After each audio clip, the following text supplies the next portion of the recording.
2 minute के लिए दम दिया है, उसे खोला तो बिल्कुल चेंज हो गया कलर, आप देख सकते हैं गल चुका है।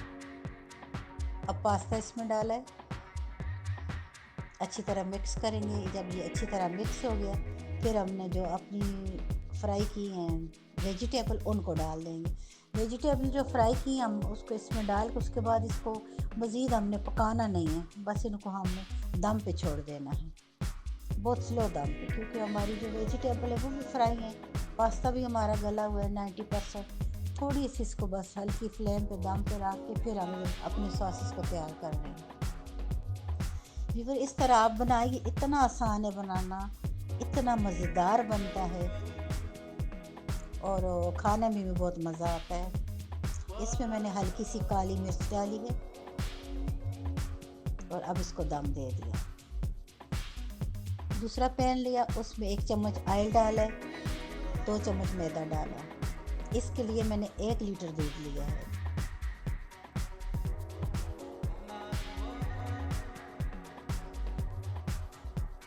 ये मैदे को मैंने अच्छी तरह भूना है, मैदे को थोड़ा वाइट नहीं छोड़ना है। मैदे की अपनी हल्की सी जो स्मेल होती है उसको ख़त्म करने के लिए इसे थोड़ा सा हमने ऑफ वाइट किया है, यानी वाइट से थोड़ा सा इसका कलर चेंज किया।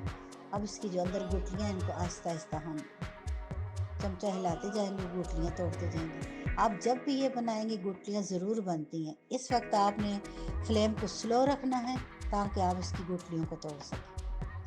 स्लो आप इसको तोड़ेंगे। ये आप देख सकते हैं गुठलियाँ ख़त्म हो चुकी हैं। कलर इसका कितना खूबसूरत है, ऑफ वाइट, आपको तकरीबन वाइट से थोड़ा सा, क्योंकि ये भुना हुआ है, थोड़ा सा इसका वाइट से आगे पलटा हुआ कलर है। यहाँ इसको दम आ चुका है। अब हमने इसके ऊपर ये अपनी जो मैदे से हमने अपना सॉस बनाई है वो डाल दी। फिर सॉस में मैंने थोड़ी सी वाइट पेपर डाली है। ये इसको सेट कर लिया। अब इसके ऊपर हमने मोज़रेला चीज़ डाल दी है।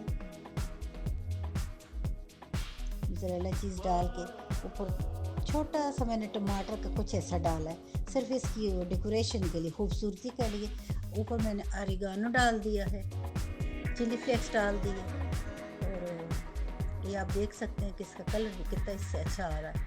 ऑरिगानो मैंने पहले भी थोड़ा सा डाला था, इसके ऊपर भी डाला, थोड़ा खुशबू आ जाती है इसमें। इसको मैंने 4 से 5 मिनट तक दम दिया है। आप देख सकते हैं कि हमारा मोज़रेला जो है कितना मज़े का तैयार हुआ है। ये देखें, आप देख सकते हैं मज़ेदार किस्म का हमारा पास्ता तैयार हुआ है। चलें डिश आउट करते हैं। बहुत खूबसूरत लुक है इसकी और ऐसे दिल करता है कि बस अभी खा लें। व्यूअर्स आप चाहें तो इसको थोड़ा सा आप पतला भी रख सकते हैं, जो आपकी सॉसेस से थोड़ा सा आप उसको मज़ीद लिक्विड भी रख सकते हैं। ये आपकी अपनी चॉइस तक है। ये देखें, मैंने एक को थोड़ा सा पतला रखा है और एक को थोड़ा सा मैंने गाढ़ा रखा है। आप देख सकते हैं दोनों को। ये पतले वाला आप चाहें वो जो भी आपकी पसंद है, ये आपकी अपनी चॉइस तक है, इसमें कोई पाबंदी नहीं है। दोनों का जायका एक ही होगा। बहुत खूबसूरत तैयार हुआ है देखने में भी और खाने में तो है ही लजीज। मुझे उम्मीद है व्यूअर्स आपको ये पास्ता बहुत पसंद आया होगा और इंशाल्लाह आप लोग इसको बनाएं और मेरे साथ शेयर करें और मुझे ज़रूर अपने प्यारे कमेंट्स में बताइएगा कि आपने पास्ता जो बनाया है कैसा बना है और उसका जायका कैसा था। मुझे आपके प्यारे प्यारे कमेंट्स का इंतज़ार रहेगा।